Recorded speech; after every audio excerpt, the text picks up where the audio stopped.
A trusted babysitter vanished from a suburban home after working for the same family for 3 years, leaving behind her purse and car keys. But 18 months later, a routine security system upgrade reveals something shocking hidden in the walls, a discovery that would expose the horrifying truth about what she had been doing in their home all along. The suburban community of Riverside Heights had always prided itself on being the kind of place where neighbors knew each other by name and front doors remained unlocked well into the evening hours. Tree-lined streets wound through carefully maintained neighborhoods, where children rode bicycles without helmets, and parents felt comfortable letting their kids walk to school alone. It was in this environment of trust and community safety that the Peterson family had built their life.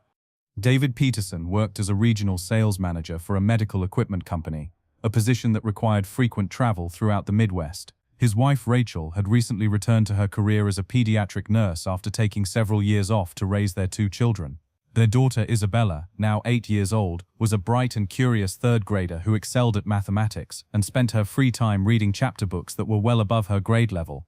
Their son Lucas, aged 5, was just beginning kindergarten and possessed the boundless energy typical of boys his age, constantly building elaborate structures with his collection of building blocks and asking endless questions about how everything worked. The family had lived in their 2-story colonial home on Elm Street for nearly a decade, having purchased it shortly after Isabella was born.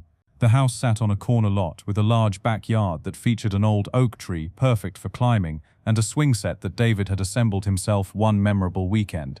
Inside, the home was warm and inviting, with family photographs covering the mantelpiece and children's artwork displayed proudly on the refrigerator door. When Rachel decided to return to work at Riverside Children's Hospital, the family faced the challenge that confronts countless working parents: finding reliable, trustworthy childcare. After interviewing several candidates and checking references thoroughly, they met Victoria Manning, a 24-year-old woman who had recently moved to the area from the neighboring state of Indiana. Victoria presented herself as an experienced childcare provider with excellent references from previous families, and she possessed a warm, engaging personality that immediately put both parents at ease. Victoria had grown up in a small town outside Indianapolis, the eldest of 4 siblings in a family where financial struggles were a constant presence. She had learned early in life to be resourceful and independent, often taking care of her younger brothers and sisters while their parents worked multiple jobs to make ends meet. After high school, she had worked various positions in childcare, from daycare centers to private nannying arrangements, always receiving positive feedback from the families who employed her. During the interview process, Victoria spoke eloquently about her philosophy of childcare, emphasizing the importance of creating a safe, nurturing environment where children could learn and grow. She discussed her experience helping children with homework, preparing healthy meals, and organizing educational activities that would stimulate their developing minds. She even presented a portfolio of craft projects and learning games she had created for previous families, demonstrating what appeared to be genuine creativity and dedication to her profession. The references Victoria provided painted a picture of an exceptional caregiver. Previous employers described her as reliable, trustworthy, and genuinely caring toward their children. One family wrote a glowing letter of recommendation, stating that Victoria had become like a member of their family and that their children still asked about her months after she had moved away. Another reference emphasized her responsibility and maturity, noting that they had never had any concerns about leaving their home and children in her care.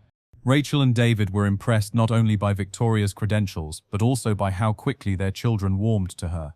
During the interview, Isabella had emerged from her initial shyness to show Victoria her favorite books, while Lucas had enthusiastically demonstrated his latest building block creation. Victoria had responded to both children with genuine interest and enthusiasm, asking thoughtful questions about Isabella's reading preferences and praising Lucas for his architectural skills. The arrangement they established seemed ideal for everyone involved. Victoria would arrive at the Peterson home each weekday morning at 7:30, helping to get the children ready for school and walking Isabella to the bus stop while keeping Lucas entertained until his afternoon kindergarten session began. She would pick Isabella up from school at 3:15, assist both children with their homework, prepare healthy snacks, and organize activities to keep them engaged until Rachel returned home from her shift at the hospital around 6 o'clock in the evening. For the first several months, the arrangement worked flawlessly. Victoria proved to be everything the family had hoped for, and more. The children adored her, often greeting her arrival with excited shouts and hugs. She created elaborate treasure hunts around the backyard, helped Isabella start a small garden where they grew tomatoes and sunflowers, and taught Lucas to ride his bicycle without training wheels. Her creativity seemed boundless, and she had an intuitive understanding of what would capture each child's interest and imagination. David and Rachel frequently commented to friends and family about how fortunate they felt to have found such an exceptional caregiver. Victoria's reliability was unmatched. She was never late, never called in sick, and never seemed anything less than enthusiastic about spending time with Isabella and Lucas. When the family went on vacation, Victoria house-sat for them, taking care of their elderly cat and maintaining the garden she had helped establish. She sent regular updates with photographs of the children's activities, allowing Rachel to feel connected to her family even while she was at work saving the lives of young patients at the hospital. The trust between the Peterson family and Victoria Manning grew stronger with each passing month. She had keys to their home, knew their security codes, and was familiar with every aspect of their daily routines. The children confided in her about their hopes and fears, their friendships and challenges at school. She became a bridge between the parents and children, often providing insights about their emotional needs and developmental milestones that helped Rachel and David navigate the complexities of raising a young family while maintaining demanding careers. As autumn turned to winter, during Victoria's second year with the family, this foundation of trust and mutual respect seemed unshakable. Neither David nor Rachel had any reason to question their decision to welcome Victoria Manning into their home and their lives. The children were thriving under her care, their academic performance was excellent, and the family dynamics had never been more harmonious. It appeared that they had found that rare treasure in modern family life, a caregiver who truly understood and embraced her role as a trusted partner in raising their children. The first hint that something might be amiss came on a seemingly ordinary Tuesday afternoon in February. Rachel had returned home earlier than usual due to a power outage at the hospital that had forced them to reschedule several procedures. As she pulled into the driveway, she noticed that Victoria's car was parked in its usual spot, but the house appeared unusually quiet for a time when both children should have been home and engaged in their typical after-school activities. Rachel entered through the front door, calling out her usual greeting, but received no immediate response. She found Victoria in the kitchen, standing near the window that overlooked the backyard, holding her cell phone and appearing somewhat startled by Rachel's unexpected arrival. When asked about the children's whereabouts, Victoria quickly explained that Isabella was upstairs working on a school project and Lucas was taking a nap, which seemed unusual since he had outgrown regular naps months earlier. While Victoria's explanation was reasonable, something about her demeanor struck Rachel as different. There was a tension in her posture, a slight nervousness in her voice that was completely unlike the confident, composed young woman who had been caring for their children for nearly 2 years. Victoria seemed eager to gather her belongings and leave, citing an evening class she needed to attend, though she had never mentioned taking any classes before. Over the following weeks, Rachel began noticing other small irregularities that individually seemed insignificant, but collectively created a growing sense of unease. Items around the house appeared to have been moved slightly from their usual positions. The family computer, which was located in David's home office, sometimes showed that it had been used during hours when Victoria was the only adult in the house, despite her never mentioning needing to use it for anything related to the children's care. Isabella, usually eager to share details about her day with Victoria, began making casual comments that seemed out of character. She mentioned that Victoria sometimes made telephone calls that required her to speak in whispers, and that she had asked Isabella not to mention these calls to her parents because they were surprise planning for upcoming birthdays. While this explanation seemed plausible, the timing was wrong since no family birthdays were approaching for several months.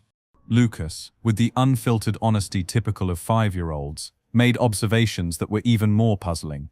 He told his parents that Victoria sometimes went into rooms of the house where she did not usually spend time, particularly David's office and the master bedroom. When asked why she went into these rooms, Lucas could only shrug and say that she told him she was checking on things and that it was grown-up business that he did not need to understand. The turning point came when David, who had been traveling extensively for work, decided to upgrade the family's home security system.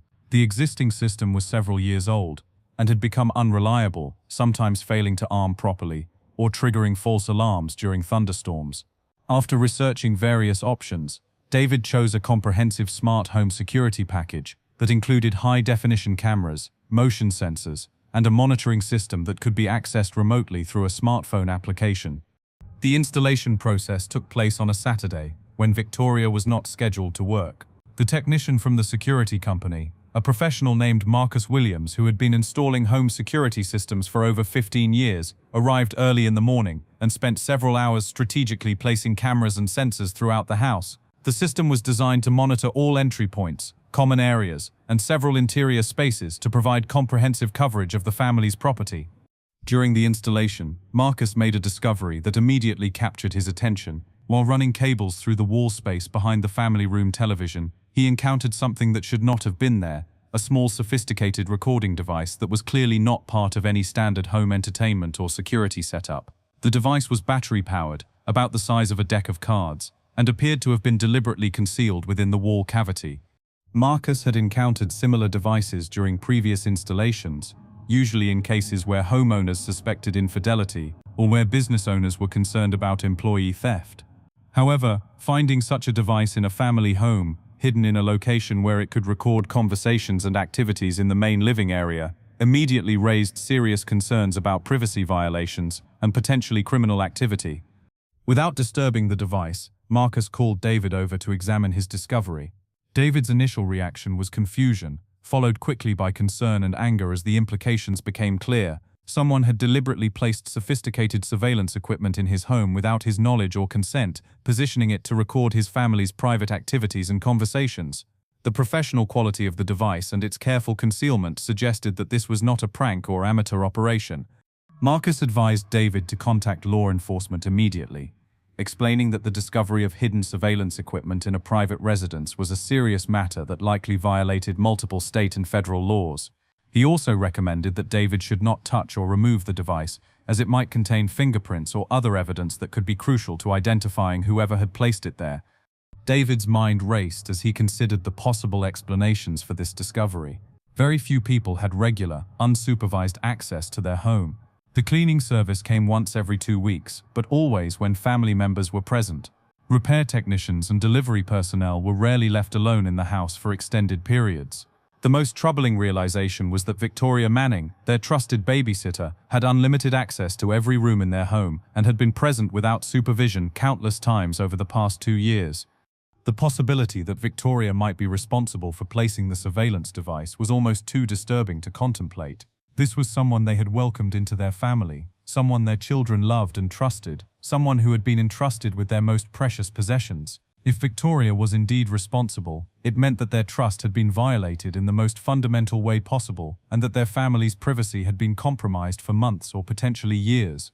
As David processed this shocking discovery, Marcus continued his installation work and made an even more alarming find. Behind a heating vent in the master bedroom, he discovered a second recording device, this one positioned to capture audio and potentially video from the parents' private bedroom.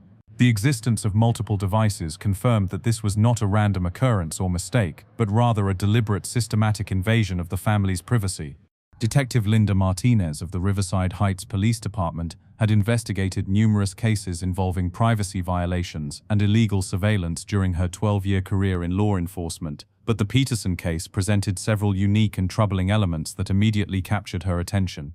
When David Peterson contacted the police department to report the discovery of hidden recording devices in his home, Detective Martinez responded personally to assess the situation and begin what would become one of the most complex investigations of her career. Upon arriving at the Peterson residence, Detective Martinez first examined the devices that the security technician had discovered, taking careful photographs and measurements before having them removed by the department's evidence collection team. Both devices were sophisticated pieces of equipment, far more advanced than the simple recording gadgets available to ordinary consumers. They featured long-life batteries, high-quality microphones capable of capturing conversations from significant distances, and memory storage sufficient to record weeks of continuous audio.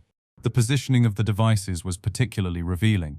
The unit hidden behind the family room television was placed to monitor the area where the family spent most of their time together, where children did homework, where parents discussed family matters, and where visitors were entertained. The device in the master bedroom was positioned to record the most private conversations between David and Rachel, potentially capturing sensitive information about their finances, their relationship, and their personal concerns about their children.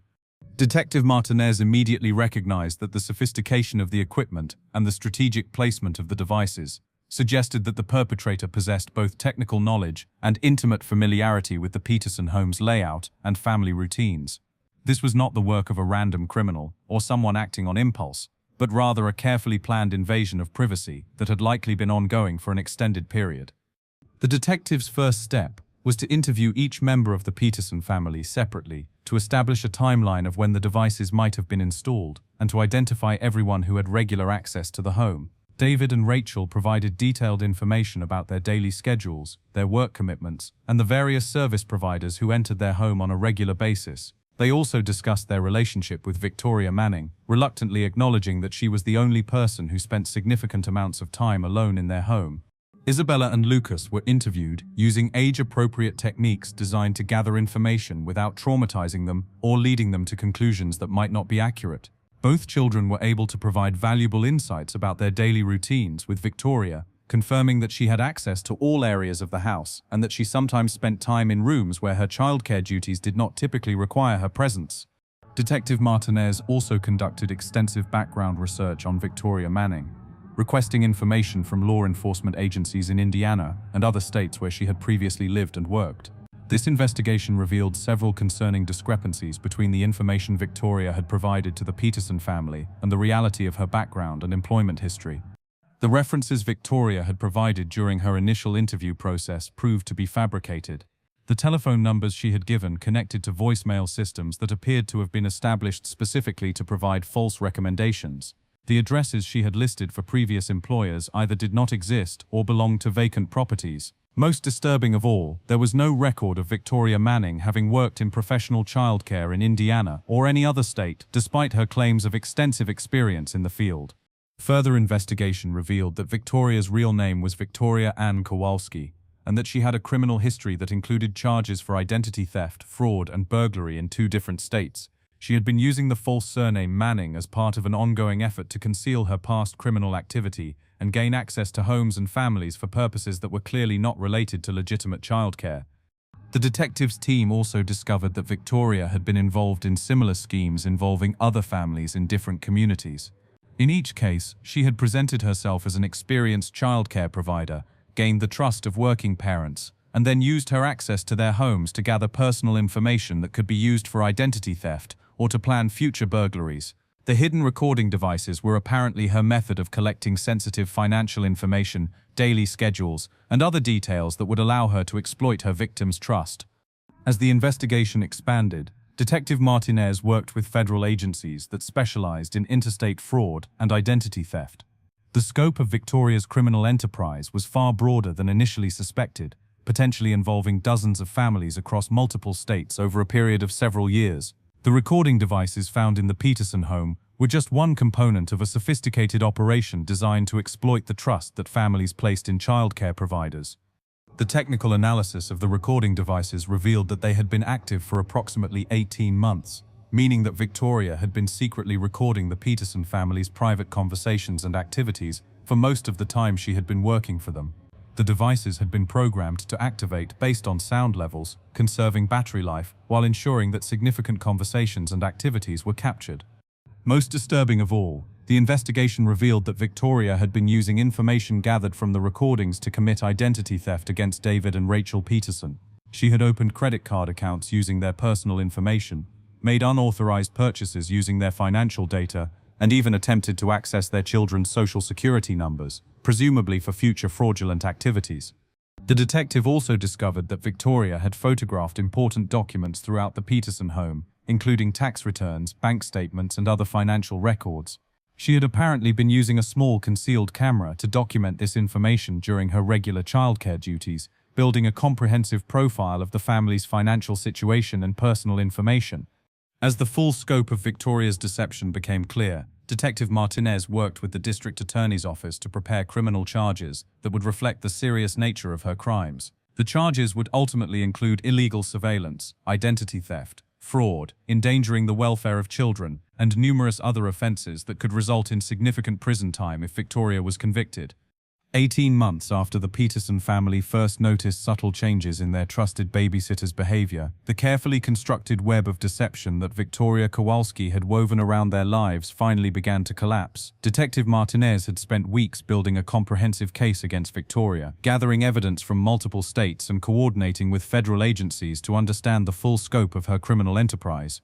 The breakthrough moment came when forensic analysts successfully retrieved data from the recording devices found in the Peterson home. The devices had captured hundreds of hours of conversations, including many that revealed sensitive financial information, personal details about the family's daily routines, and private discussions between David and Rachel about their concerns regarding their children's safety and well-being. Perhaps most chilling of all, the recordings revealed conversations between Victoria and unknown accomplices, conducted over the telephone while she was supposed to be caring for Isabella and Lucas. In these conversations, Victoria discussed her plans for exploiting the information she had gathered from the Peterson family and several others, treating the family's trust as nothing more than a business opportunity to be maximized for personal gain. The recordings also captured Victoria's voice as she made detailed notes about the family's possessions, their travel schedules, and their security measures. She had been systematically cataloging information that could be used to plan future burglaries or other crimes, treating the Peterson home as a target for exploitation rather than a workplace where she was responsible for protecting vulnerable children. Detective Martinez coordinated Victoria's arrest with careful precision, knowing that she was likely monitoring multiple families and might attempt to destroy evidence or flee the area if she became aware of the investigation. The arrest took place on a Wednesday morning as Victoria arrived at the Peterson home for what she believed would be another routine day of childcare. When Victoria pulled into the driveway and approached the front door, she was met by Detective Martinez and two other officers who had been waiting inside the house with David and Rachel Peterson. The children had been taken to school early that morning and were not present during the arrest, sparing them the trauma of witnessing their beloved caregiver being taken into custody. Victoria's reaction to the arrest was telling. Rather than expressing surprise or confusion, her demeanor immediately shifted from the warm, caring persona she had maintained for nearly 2 years to something much colder and more calculating. She demanded to speak with an attorney before answering any questions, demonstrating a familiarity with the criminal justice system that was consistent with her hidden background.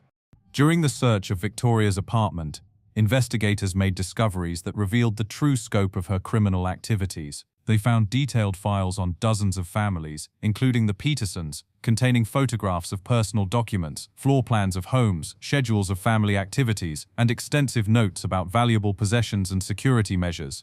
Victoria had been operating what amounted to a criminal intelligence gathering operation, using her position as a trusted childcare provider to gain access to information that could be exploited in multiple ways.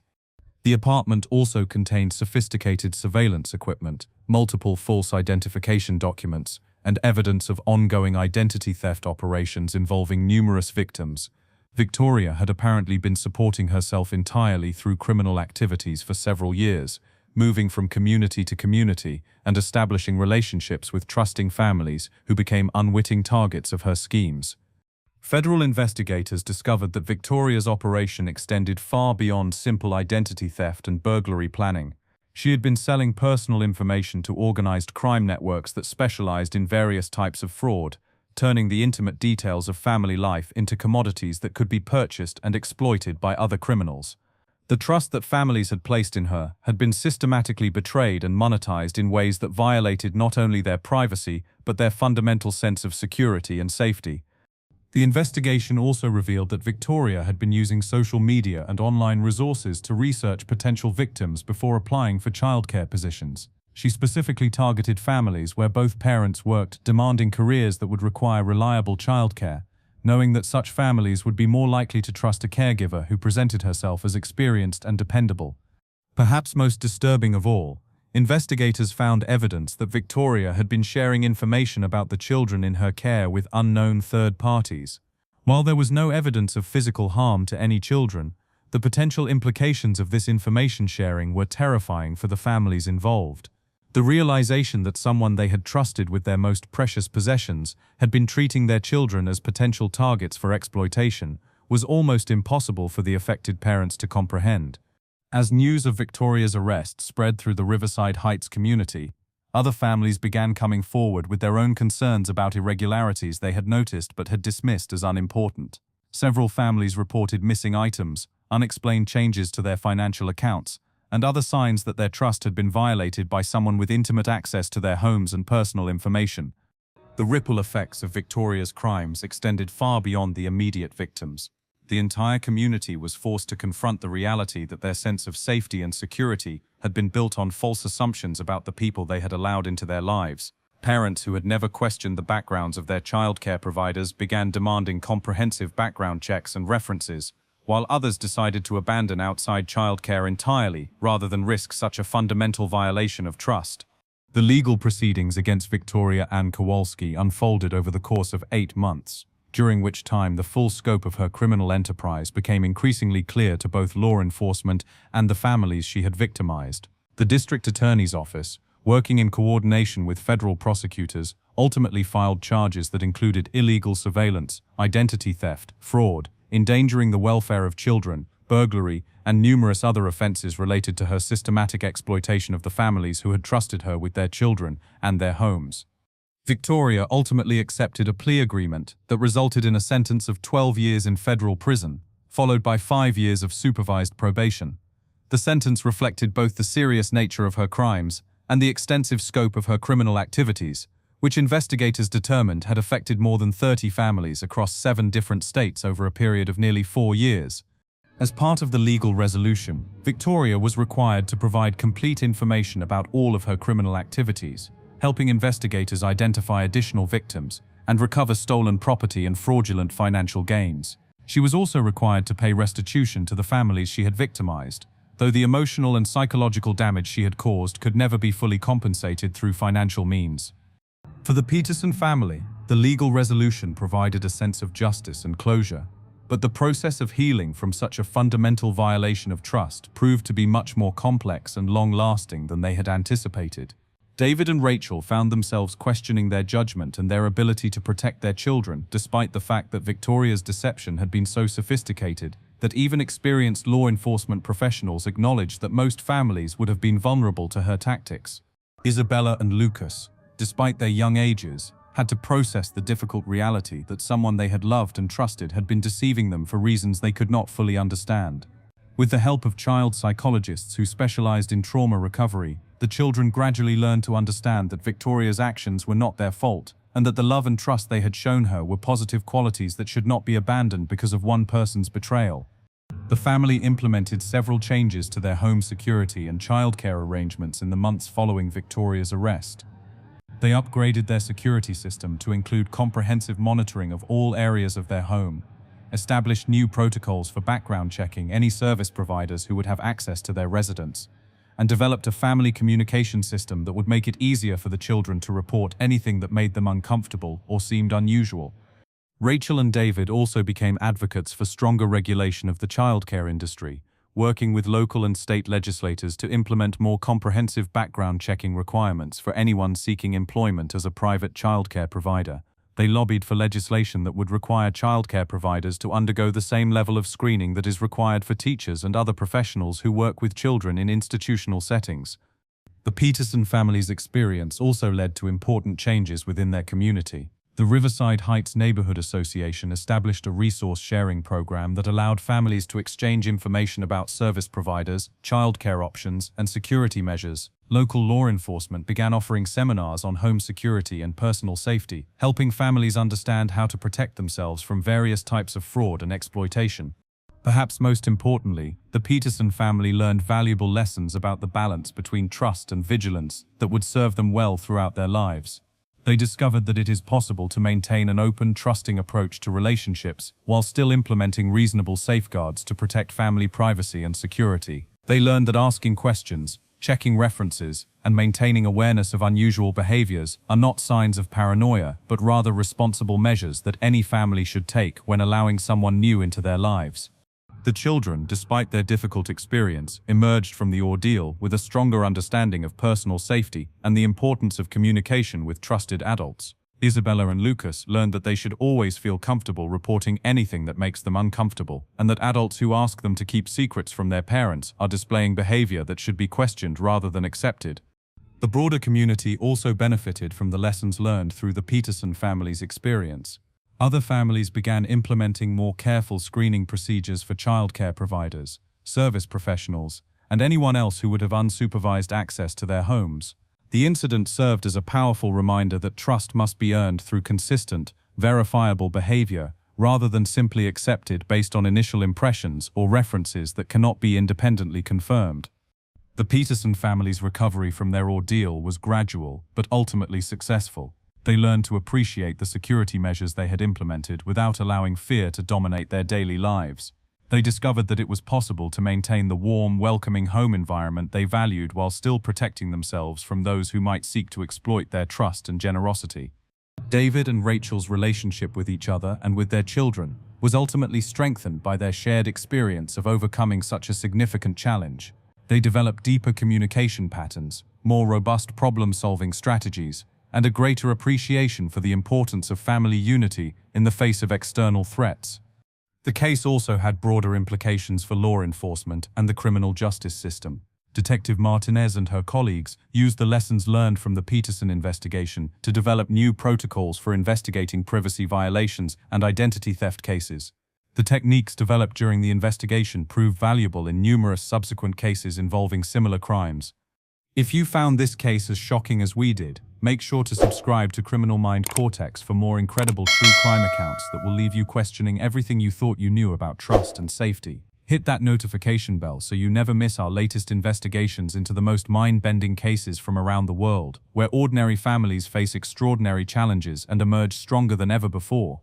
The Peterson family's experience serves as a powerful reminder that while we cannot control the actions of others, we can control how we prepare for and respond to challenges that threaten our family's safety and security. Their journey from victimization to empowerment demonstrates that even the most serious violations of trust can be overcome through determination, community support, and a commitment to learning from difficult experiences rather than being defined by them.